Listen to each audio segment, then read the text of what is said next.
Just who is behind the caravans of illegal immigrants coming to the United States? Michelle Malkin asks the questions and finds the answers. How much taxpayer money is being funneled into groups that support illegal immigrants in sanctuary cities? And is there really a conspiracy to use illegal immigration to destroy America? This is American Thought Leaders, and I'm Jekielek. Today, our guest host, Epoch Times border reporter Charlotte Cuthbertson, sits down with Michelle Malkin, author of the new book, Open Borders, Inc., Who's Funding America's Destruction? We discuss taxpayer money that goes to hundreds of groups involved in what Michelle calls an illegal alien smuggling racket, and we also explore the relationship between a plan to dissolve America's borders and people who want to help illegal immigrants from a compassionate standpoint. All right, well, Michelle, great to see you on American Thought Leaders. Thank you. Thanks for having me. You've just published your book, Open Borders, Inc., and I just want to know what was the inspiration behind it? Oh, that's somewhat of a long answer, and I'll try not to make it too long, but it goes all the way back to my own personal background and why I focus so much on immigration in my reporting and writing. I'm the child of legal immigrants who were naturalized, came to this country in 1970 from the Philippines. And for as long as I can remember, they've always ingrained in me and my younger brother the fact that it was such a privilege for them to be able to come to this country. And that's how we've always seen our welcoming in America as something that nobody outside of this country is ever entitled to.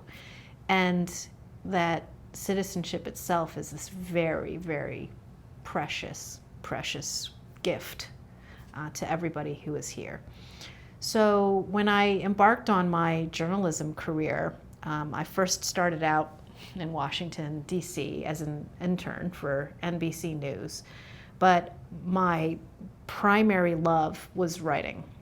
And I had an opportunity to work for a newspaper in Los Angeles, the Los Angeles Daily News. So I was there during the early 1990s when I believe the seeds were planted very early on for what ultimately led to the election of President Trump. And that's because the fissure lines were really beginning to crack on the issue of mass, uncontrolled, illegal immigration. There was a very famous initiative. California has a referendum, so grassroots citizens put on the ballot an initiative called Save Our State, SOS, which became known as Proposition 187 to limit welfare benefits and other taxpayer expenditures for illegal immigration. And I lived and worked in the San Fernando Valley, where, of course, it's not right on the border, but the spillover effects of a lack of control of the borders had an immense impact on the schools, the public health system, every aspect of life in Southern California. And everything that we're seeing now when it comes to President Trump's attempts to regain control of the border, when it comes to supporters or what I believe are patriotic Americans, including people who work at the Department of Homeland Security, the onslaught of criticism they face, the ad hominem attacks, I saw it all begin in the early 1990s. When the first waves of illegal alien caravans started sort of descending on the southern border after President Trump was elected, this question came up time and time again, especially after I was doing short little cable TV interviews about this phenomenon. And people kept asking, well, where are they coming from? Why is this happening? And who's behind it? Who's behind it? And it was unsatisfying to me to only be able to have a couple of minutes, 90 seconds, 120 seconds to scratch the surface of the forces that were behind what I consider a massive illegal alien smuggling conspiracy. And so I sat down at the beginning of this year to put it all between two covers, and it ended up being the longest book of all of the 7 that I've written. And it's a very substantial book. I'd like you to unpack a sentence from the book for us. Here it is. The open borders conspiracy enabling unrelenting waves of migrant outlaws is a colossal profit-seeking venture cloaked in humanitarian virtue. Yes. So the investigative imperative of the book is to follow the money and find the truth. When the illegal alien caravans first broke into the national news and onto the public's radar, there was one name that kept coming up again and again, and that name is Pueblo Sin Fronteras. They are a non-governmental organization that has a lot of roots actually in Chicago, but is essentially a binational organization. I found that the churches that were involved in helping one of the main leaders of Pueblo Sin Fronteras, a man named Ireneo Mujica, who's not in the shadows. I mean, he's happy to be out there brazenly bragging about what he's doing, which is drawing people from Central America up through Mexico and into the interior of the country in defiance of our laws, had connections to other figures in the amnesty movement. In other words, the movement to grant a blanket pardon to millions of illegal aliens who are already here in the United States. He was connected to a figure that I'd been reporting on since the mid-2000s, a woman named Elvira Arellano. So she had broken the law by trespassing our border illegally, first settled in Washington State, and then eventually found herself in Chicago, allied to a number of radical churches that are sanctuary churches. And that sanctuary movement has actually existed in the United States since the 1980s. And there are a number of evangelical Christian groups, Catholic groups, Unitarian groups that formed a network to help welcome the first wave of Central American illegal aliens in the 1980s who came here seeking a better life, largely, and to escape poverty. I say that this movement, this global migration crisis, if you want to use, I suppose, more neutral terms, or you know, I mean, like I said, I call it an illegal alien smuggling racket because that's essentially what it is cloaked in the language of welcoming the poor. And these are the biblical, you know, scriptures and verses that are always cited, that somehow the defining principle of America should be this idea that we should welcome every last willing seeker of improvement of their economic lot. And rather than the Constitution and laws of the United States, what's often referred to are either these selective biblical verses or the poem on the Statue of Liberty. And for as long as I can remember, either whether it was civics class or what my parents inculcated in me, this is not what our immigration system was set up for. These are not the rules that govern it. We are governed by basic principles of defending American sovereignty.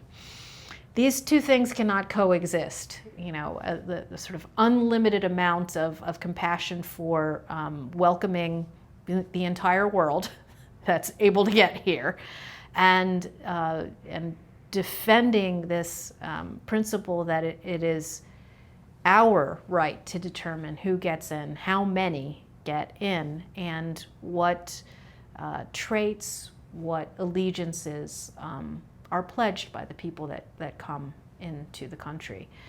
So the first chapter talks about what I call the Caravan Cartel, and it very specifically identifies all of the different parties that are involved in cooperating and, in some cases, yes, deliberately conspiring to sabotage our system and our laws.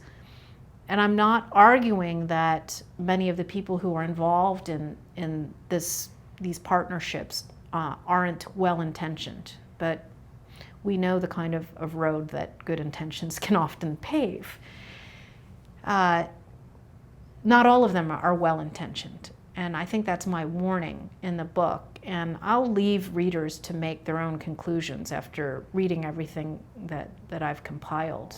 But my own fear, what alarms me most, is that many of the largest financiers in this ring, conspiracy, conglomerate of partnerships do not have good intentions. And in fact, many of them have explicitly declared that sovereignty is an obstacle. And that is a quote from the billionaire George Soros's book on the case for global governance, that sovereignty is an obstacle to their own larger goals of centralized control outside of America, of America's policies.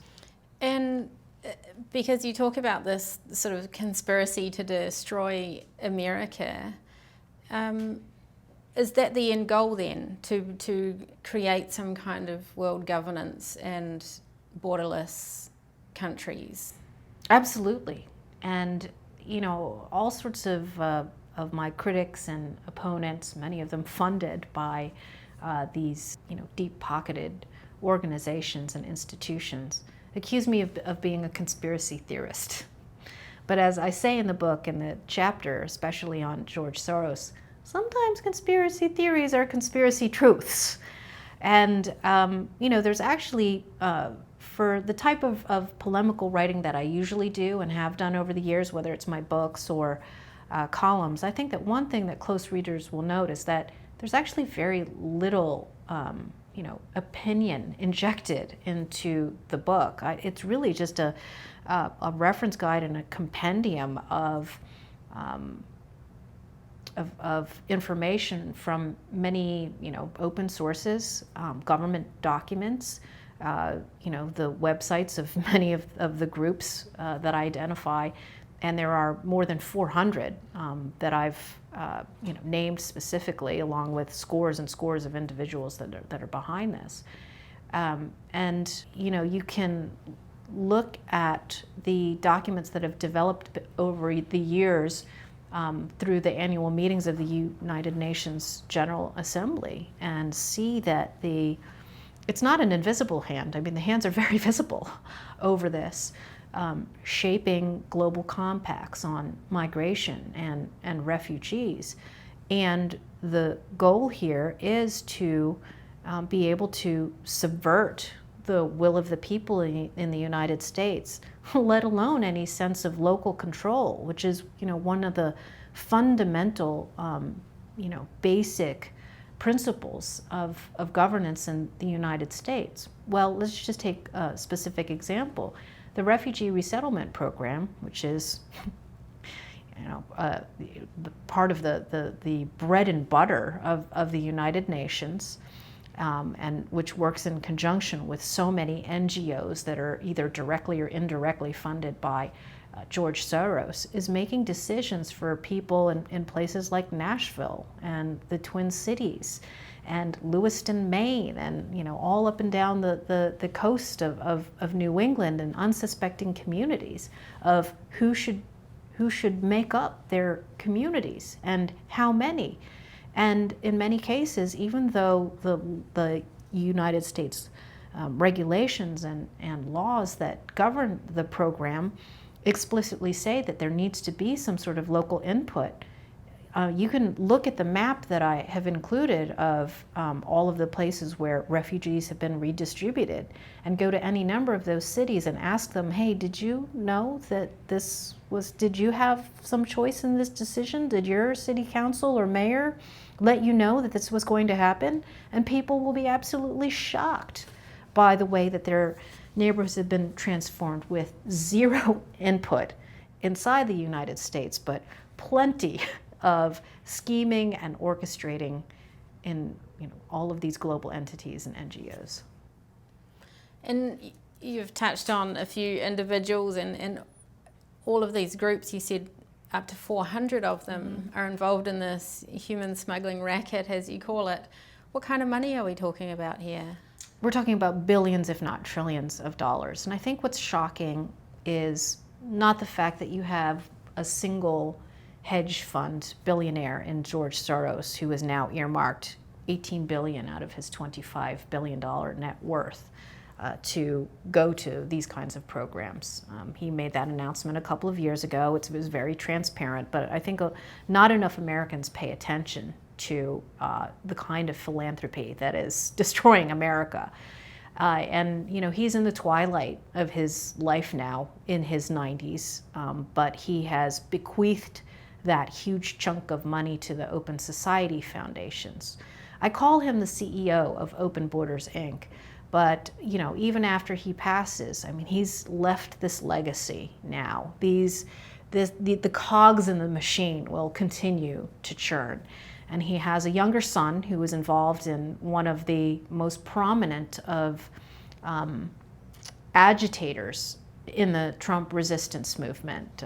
The Abolish ICE movement, especially in New York City, has been fronted by a group called Make the Road New York, and a number of other organizations that Soros and his son are involved in.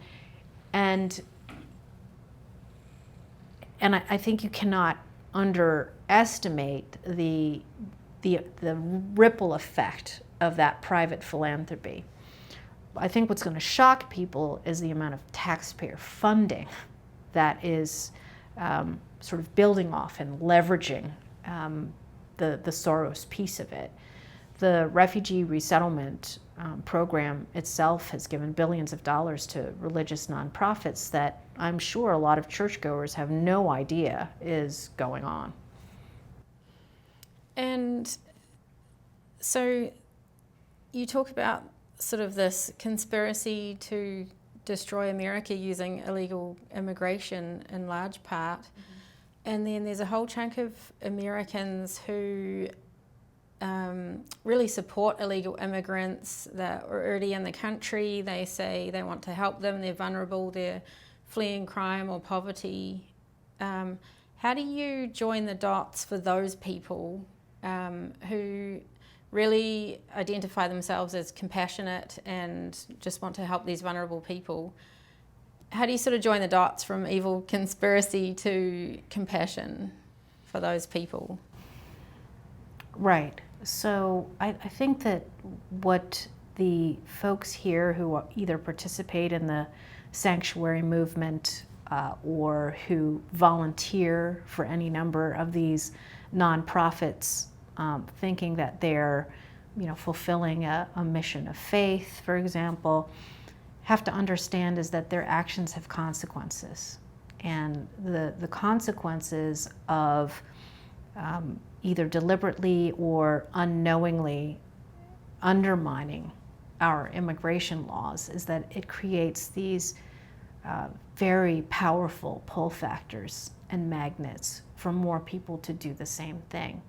And if you don't care about your fellow American citizens or other people in the legal migrant community who are negatively affected, for example, crime or the effect that overcrowding in the schools has, or the effect on our larger civic culture.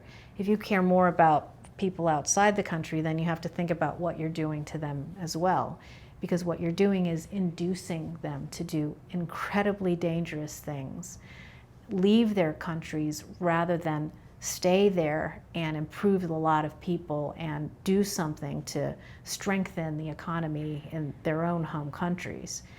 And you can look at the very specific example of what's happening with these fake families that are being caught at the border. So whose fault is that? Well, if you're, some piece of the Open Borders, Inc. machine, you'll just smugly and rather bitterly point your finger at President Trump, that it's all his fault. But what are the magnets that are bringing people here to do this, and who's profiting off of that? When you have these lawyers who work pro bono, many of them either subsidized by George Soros or ensconced in far left law schools, that go down to the border and are providing a plethora of Know Your Rights seminars, essentially coaching people to undermine the integrity of our asylum system by giving them fake stories.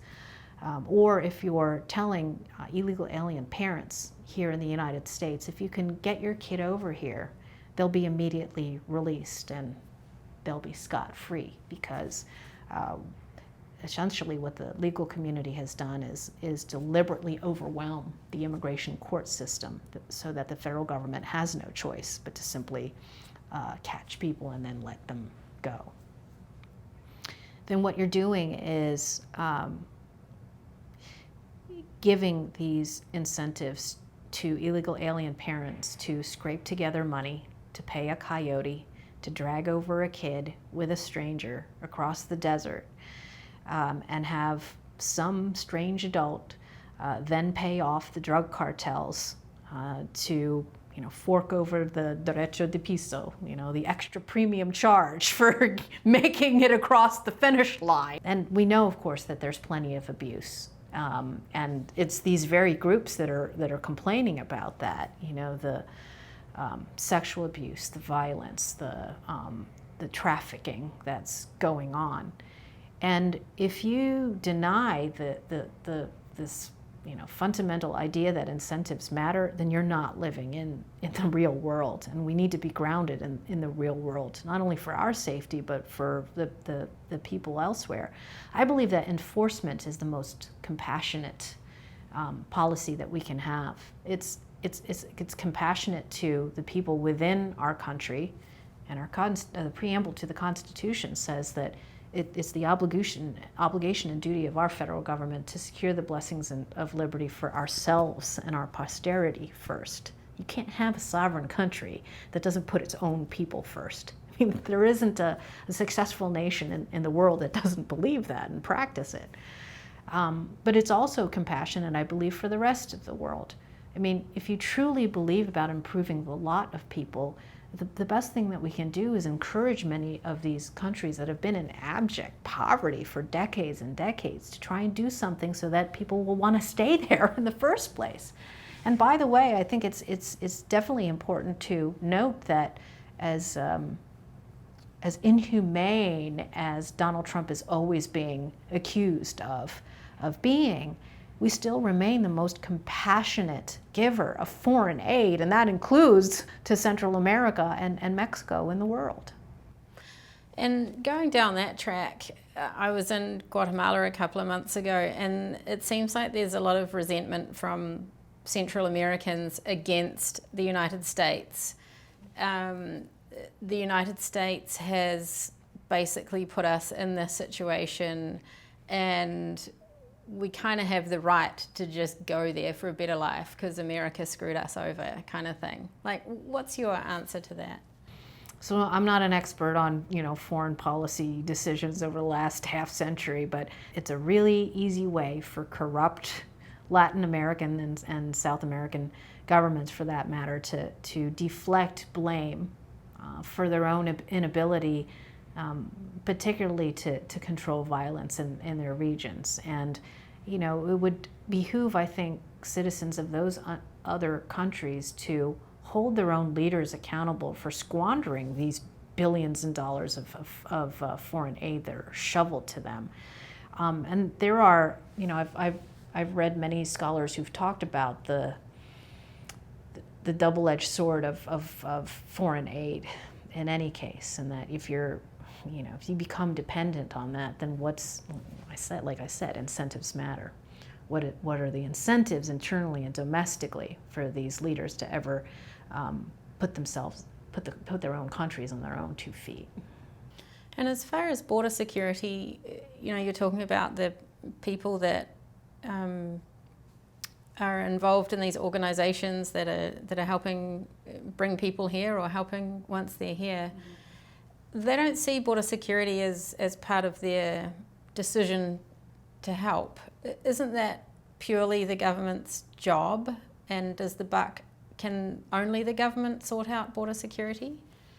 That's interesting. I'm trying to think about what you're asking. Let me say this. For as long as I've been reporting, and particularly since 9/11, it is ultimately the federal government's role to fully enforce the laws that it has on its books to protect its people. And it's failed miserably time and again. And Invasion talked about many of the reasons for that, the conflicting political interests that are involved. And in many cases, when there are alliances between the border erasers and the cheap labor lobbyists in big business, it's that calculus, right? It's those two forces joining together that result in paralysis or the failures that we have seen.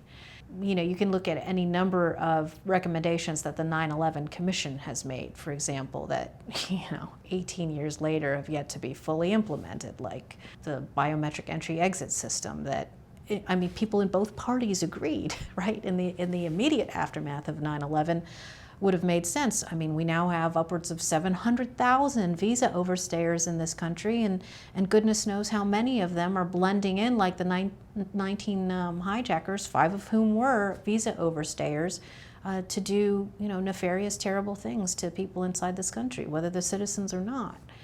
And the federal government under President Trump, I think, has done more, at least in the years that I've been covering this, than any other administration to systematically unify and enforce behind an immigration policy agenda that understands that immigration enforcement is key to national security. Less so on economic security, and I think that's because we just live and work in the swamp. That's a whole nother show, probably. Just because it is the federal government's primary duty to achieve security for its people doesn't relieve everybody else of the responsibility to do something about it as well. And I've gotten in trouble, for example, I was asked on a previous book tour, well, if you knew somebody was illegal who lived next to you, would you report them? And I said, well, yes, yes, I would. And I was accused of being a snitch and just the most heartless person or whatnot. But if you truly believe that strict immigration enforcement improves the lot of everybody in this country, then, and especially for somebody who is the child of legal immigrants who understands the importance of integrity in the immigration system, why wouldn't you do that? Employer sanctions, for example, have been so flimsily enforced. And that's all about the money as well. There have been a few high-profile immigration actions, raids, whatever you want to call them, recently. And there's any number of special interest groups that are apoplectic that we would actually be serious about it. And that tells you how much of a joke all of it has become. And I always go back to talking about 9/11, and I did a debate just the other day where somebody laughed, even though I was talking during the 18th anniversary week of the attacks about the nexus between controlling illegal immigration and securing that, and national security, and they just laughed because you're only supposed to talk about 9/11 apparently on 9/11 and then shut up about it the rest of the time. There's this collective amnesia about the lessons that we should have learned. And this is another way of answering your question because, again, even though it's the federal government's primary duty, what we were supposed to have learned on 9/11 is that it's crucial to have local, state, and federal cooperation. And that piece alone has been not only abandoned by people in Washington, but undermined by so many of the forces that I talk about in Open Borders, Inc. The 287G program was supposed to allow local police, for example, or state troopers to be able to communicate with federal ICE agents or deportation agents. That if we knew somebody was here who was a criminal alien, that we should tear down those walls of obstruction and communication, because you never know. You never know when, for example, when a Maryland state trooper pulled over one of the 9/11 hijackers who was speeding, that if he had been called in, they might have been able to discover from DHS officials, or INS at the time, because DHS hadn't been created, that somebody was a visa overstayer, that they had a suspect record because they came here when they were very young from Saudi Arabia. It wasn't clear, what exactly they were doing here. They didn't fill out their forms properly. They had overstayed their visas. They didn't belong here. 3,000 people might still be alive if that cooperation took place. But instead, what we have now is a very concerted and organized abolish ICE movement, funded in large part by the parties that I talk about, that has done a very effective job of demonizing individual agents and employees, but also, obliterating any legitimate authority, let alone moral authority that that we might have conferred upon these types of agents, on September 13th or September 14th, 2001, but not 18 years later. And you just talked about the abolish ICE, no walls, no border at all, this whole movement. Who are these people, and how did they get their message to resonate so loudly, so quickly? That's a great question. And so I have a whole chapter that names the names of many of these groups that have proliferated, and they seem to have come out of nowhere. And I call the sort of galaxy of these groups the A-team: Abolish ICE, Antifa, and Sanctuary Anarchists. So we already talked a little bit about the sanctuary movement. So those people are already there. They believe that there is no legitimate power that the government should have to enforce our immigration laws on the interior. All right, so they don't believe in borders, and then once people hop over them, they don't think that anyone who is, here's the term, otherwise law-abiding, right?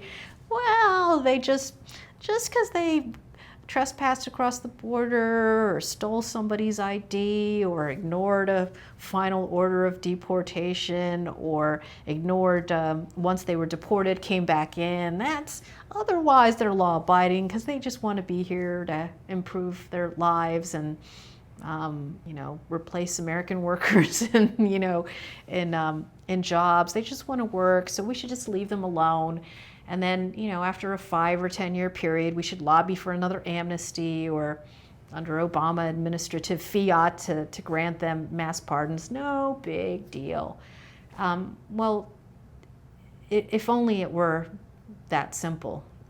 Because, of course, the Abolish ICE movement and the movement to establish not only sanctuary cities and counties and states, but essentially an entire sanctuary nation, is endangering in people in ways that we're not allowed to talk about. And, on my book tour, I've returned to Montgomery County, where I used to live, and Casa de Maryland, which is, one of the oldest of these Abolish ICE, Abolish Borders groups funded by George Soros, with a very active political arm, Casa in Action, has endorsed the head of the county, the Montgomery County Executive. Many members of the county council, works very closely with them, has a legislative agenda that they've achieved over the course of 20 years, driver's licenses for illegal aliens, in-state tuition discounts. And again, those all have a very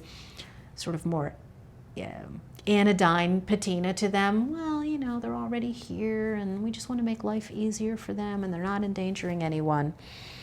And then, as this has developed over time, you see the much more serious public safety consequences. 8 illegal alien criminal suspects who went through the revolving door because there is no communication between the feds and the local state authorities. They purposely built up this wall that ICE agents who otherwise would have been notified that there's a repeat criminal suspect in the Montgomery County jails are no longer allowed to even enter the jails to interview suspects. Dire public safety consequences. It should be declared an epidemic. And interestingly, if you read the few reports that are out there about some of these incidents, they don't mention what the nationality is of the victims. I'm very familiar with some of the neighborhoods where these crimes occurred. My first home was in Germantown, Maryland, in Montgomery County. At least 2 of the victims were in Germantown, one in a trailer park and one, I believe, in a townhome, like the home that I had first bought. And these are teenagers, 116 and 111, who lived in neighborhoods that have been overtaken by illegal aliens and migrant communities. So it's very highly likely that the suspects were preying on other illegal aliens. And yet we're the ones that are accused of being white supremacists and racists and haters and people who don't care about children and families. It's incredibly dangerous what this alliance, this A-team, I call it, is doing to target ICE agents. And I document doxing campaigns, harassment, bullying. And unfortunately, as I was putting the book to bed, getting it ready for press, a number of violent outbreaks at ICE facilities. One in my adopted home state in Colorado, where an American flag was taken down by a number of these groups, replaced with a Mexican flag. There was a bystander that was assaulted. The Tacoma ICE facility that was attacked by an Antifa member, explicit and avowed. I mean, this isn't speculation. He left a manifesto encouraging other Antifa members to wage the same kind of violence that led to his own shooting death by police. A Molotov cocktail that was thrown into a DHS office in Florida. This is only going to escalate, and that's why I have an appendix in the book that is a timeline of Antifa violence since the beginning of the Trump administration.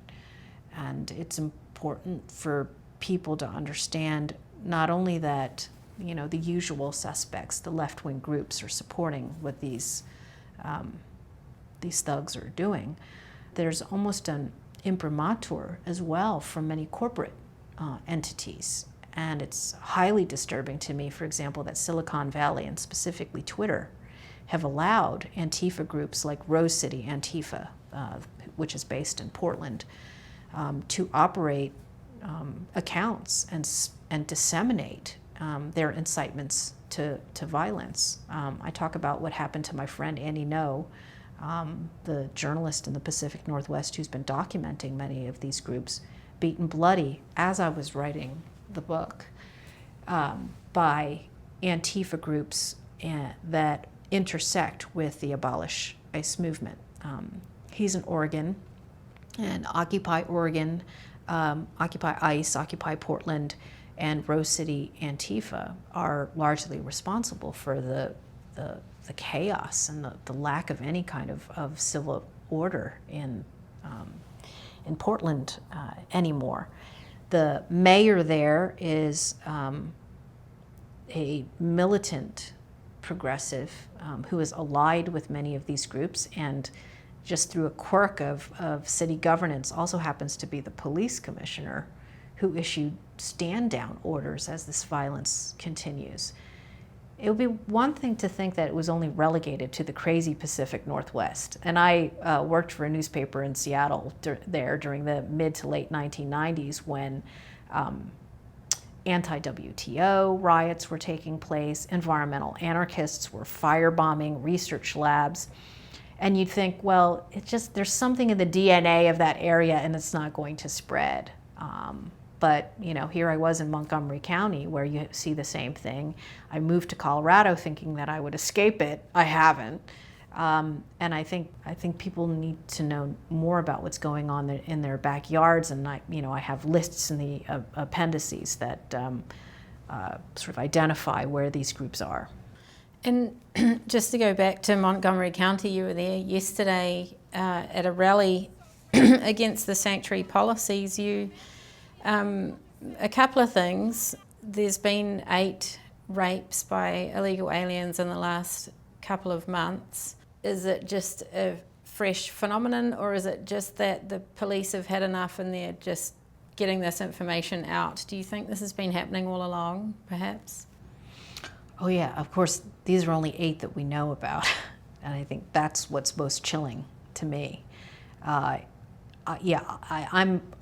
infer that the sources of this information are police who are fed up.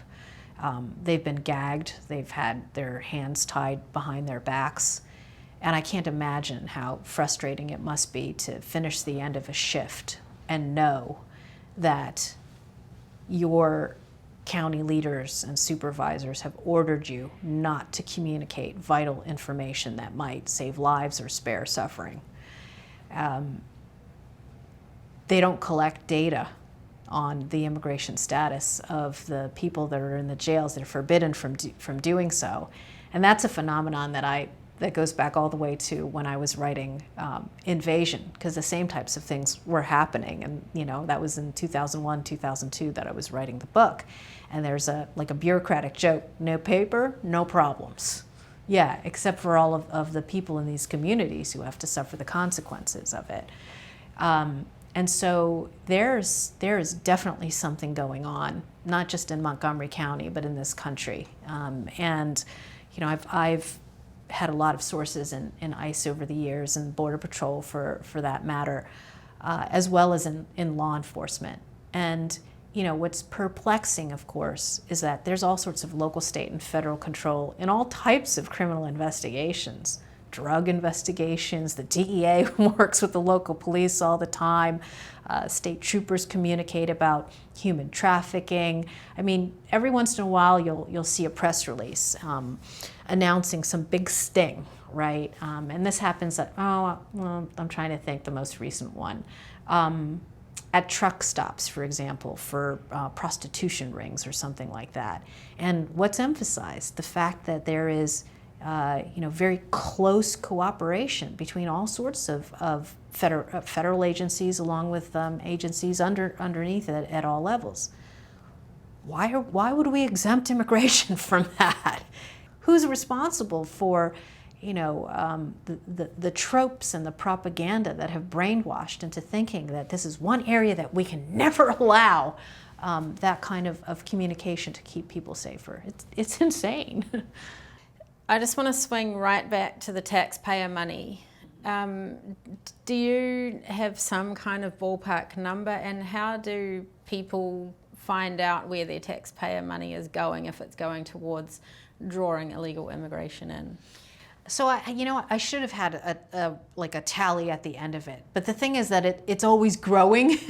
But I do have in the very beginning of the book what I call, it's just like a 3-pager, Open Borders, Inc. by the numbers. And I break down the amount of spending that's done specifically by George Soros. And I talked about that $18 billion figure. And underneath it, all of the multi-millions that he's spending specifically on amnesty programs, on legal services for illegal aliens. And then I talk about the refugee resettlement racket itself and break down some of the figures of the top contractors. The most lucrative ones, of course, going to the U.S. Conference of Catholic Bishops, which has been totaled more than $1 billion cumulatively for them. And then underneath it, all of their different sort of sub-satellite organizations, the Catholic Relief Services, Clinic, which is their own legal arm that advises illegal aliens and then helps take cases all the way up to the Supreme Court.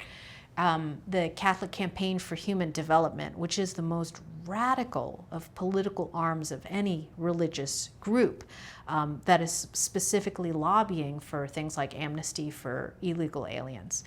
And then I also talk about the money that the drug cartels are making, even just off of the charge for coyotes, for example, and then legal ways that they're profiting south of the border too, with remittances, which President Trump has promised that he's going to tax, which would go a long way to helping fund the wall and other enforcement measures. Still hasn't done it yet, he should.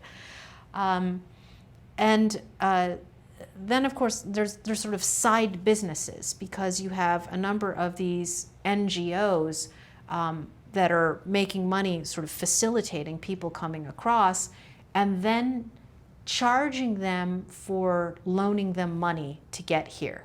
This one really just made my jaw drop. Wait a minute. It's a loan business that they have now put into place for refugees that they're collecting upwards of $4,000 a head on. And then when you look at it that way, I think that sort of that gauze of compassion that they always wrap themselves around in will dissipate as you see that this is really a profit-making business globally. Anything else about this that we haven't touched on? I'm sure there's a lot, but anything specific?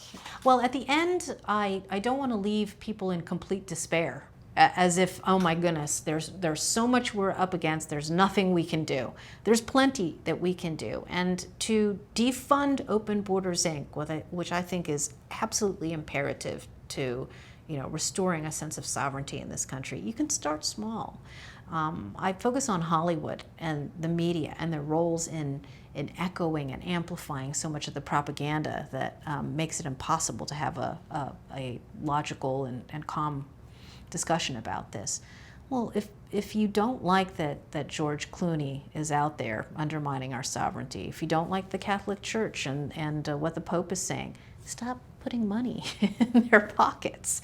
And I think it's a good way of starting to feel empowered. And then once you have all of the knowledge that I've supplied in the books, then I think you can really start to hold elected officials and public officials accountable. I think one of the reasons why we don't have more of a movement to do that is people have no idea about the scale of the problem.